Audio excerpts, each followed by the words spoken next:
Hello and welcome. You're watching #Africa. I'm Unati Bayashe Phyllis. Here's a look at some of the week's top stories. Former President of Malawi, Joyce Banda, returns home from the United States this weekend. She spent more than 3 years in self-imposed exile amid of graft allegations. In 2013, while Banda was in office, a corruption scandal dubbed Cashgate was uncovered. Senior officials siphoned millions of dollars from state coffers. A year later, Banda lost elections to Peter Mutharika, and when allegations of money laundering surfaced against her, she left the country. The UN mission in the Central African Republic has reinforced police presence in various camps. They've set up stations near internally displaced persons camps in Bambari to facilitate the filing of complaints and secure vulnerable people. Fighting over territory in and around Bambari has flared up between two rebel groups.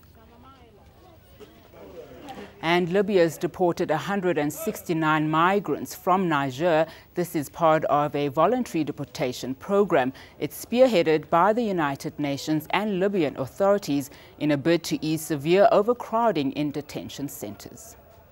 President Cyril Ramaphosa was in Angola this week to participate in the SADC Double Troika Summit of Heads of State and Government. Now, here to help us unpack the President's visit is Africa analyst Dewa Mavinga. Dewa, thank you so much for your time. Now, what was the significance of this visit, and essentially what does it mean for the SADC region? Well, it means that there is a clear leadership from President Ramaphosa to try and address, the emerging and continuing crisis centers in the region, particularly Lesotho, where there has been challenges around the security sector, and also in the Democratic Republic of Congo, DRC, which is supposed to have elections in December this year, and finally in Madagascar. But the double tracker did not also look at Zimbabwe, where recently, last November, there was a military coup, and there are elections expected in July or August this year. All right, now the summit agreed that Ramaphosa appoints someone to assist him in his role as the facilitator to Lesotho. Do you think this move is going to yield any results, positive or negative? Absolutely. Lesotho has for years now been a problem center, but the intervention by SADC at various levels, including at the level of facilitation by President Ramaphosa, has ensured that Lesotho does not slide back. Now there has been set out an outline of constitutional reforms, of security sector reforms that must be completed by May 2019. So this is a critical move, and this meeting in Luanda was to ensure that there is no moving back, but that there is progress towards the deadline, which is May 2019. Now, talk us through some of the other concrete decisions that emerged from the summit regarding Lesotho, as it were.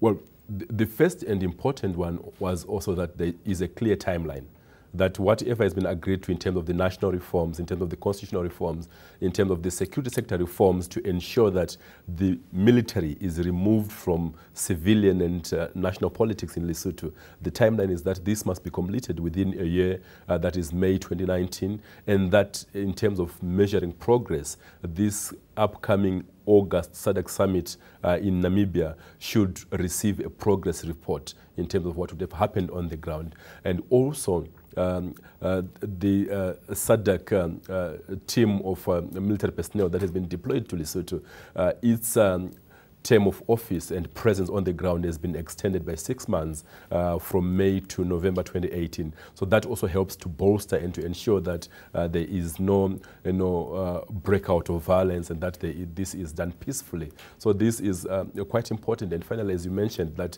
President Ramaphosa now can appoint someone to assist in his facilitator role. That also is quite a key resolution on Lesotho. I must say that SADC has done well on Lesotho, but not so much on some of the other bigger countries like Zimbabwe and the DRC. Now, talking about the DRC, what headway was made regarding elections in the Democratic Republic of Congo? There was emphasis that elections in the DRC should happen as planned and as agreed to, that is on 23 December 2018. But what is missing, are the substantive details, including what role will current President Joseph Kabila play, because his term of office, the 2 terms have already expired, and he should not have been on the map. So that remains unclarified. And there are a number of issues around preparations for elections, including the system of voting and the voters' role, and whether it will be biometric or not, which have not been resolved. But what was emphasized was that let us ensure that elections are held as planned and agreed to on 23 December 2018. Now, before I let you go, take us through what is happening currently in Zimbabwe. Well, Zimbabwe is in the midst of preparing for elections, which are supposed to be held constitutionally between July 21 and August 22 this year. President Mnangagwa, who emerged with the backing of the military after the November coup last year, is on a rollout campaigning and promising that there will be credible, free and fair elections. But on the ground, it is unclear whether the military is prepared to step back and not interfere in politics. So there are huge concerns about the state of preparedness of Zimbabwe to hold a genuinely democratic, free and fair election where there is no violence. But this is what President Mnangagwa has been promising. All right, that's all the time we have for today. Thank you so much for your time, Thank you. That was Africa analyst Dewa Mavinga. Nigerian youth angry at their president. Find out why after the break.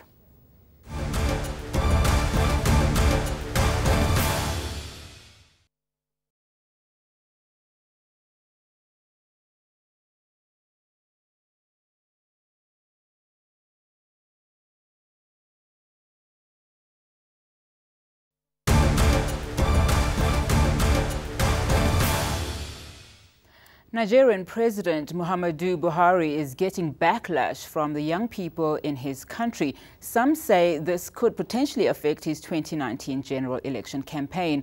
Speaking at a business forum in London, Buhari said young Nigerians think they need do nothing to enjoy free homes, hospitals and schooling because they live in an oil-rich country. Buhari said this at the Commonwealth Heads of Government meeting, but young people are angered by his statement, saying the president is out of touch. If you say Nigerian youth are lazy and they're not doing anything, it's because they haven't been empowered. It's because you haven't provided what is required to empower the Nigerian youth. One thing I know about every young person in Nigeria is this: we are very, very innovative people. We come up with ideas, we come up with things, we create out of nothing a life, and we create a living, we create everything we need out of nothing, almost out of nothing in Nigeria. Time now for a quick look at what's been trending on social media. Liverpool's Mohamed Salah has been on football lovers' lips. The Egyptian-born football star was recently named Player of the Year by the Professional Footballers Association and has now established himself as one of Europe's best players. There are calls for him to be the next winner of the prestigious Ballon d'Or. 2 Kenyan rugby players facing charges of gang rape have been released on bail of 62,000 rand each. The 2 are accused of raping a singer in February. The singer made the allegations on social media. And fighting broke out in Sierra Leone's parliament as new MPs were sworn in. Proceedings were disrupted after some members of the All People's Congress were asked to leave the chamber. Police were called in to resolve the situation. And activists in the Democratic Republic of Congo hosted the first fashion show for the disabled.